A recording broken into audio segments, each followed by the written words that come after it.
અરે ખાપરા અને ઝવેરીએ પોતાની ચાલાકી બતાવી અને તેમણે ઊંટને ધીમે ધીમે રોટલો ખવડાવવાનું શરૂ કર્યું.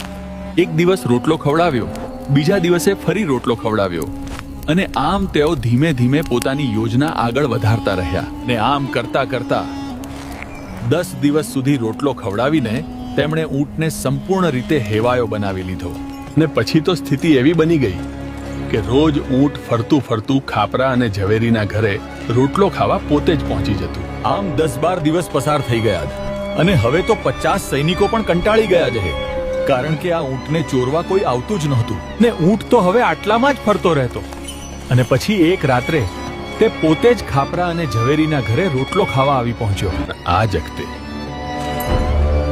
ખાપરા અને ઝવેરીએ ઊંટને રોટલો નાખ્યો નહીં, એટલે રોટલાની લાલચે ઊંટ ખાપરા અને ઝવેરીના ઘર પાસે જ શાંતિથી ઊંઘી ગયો.